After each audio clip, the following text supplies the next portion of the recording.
Suatu hari, di kota Kanik,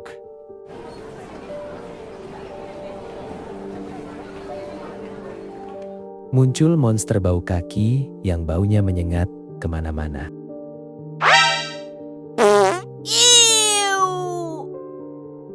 Semua jadi panik,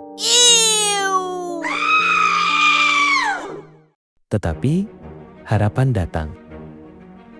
Tenang, aku Kunit dari Kanik. Apakah Kunit bisa mengalahkan monster bau kaki sendirian?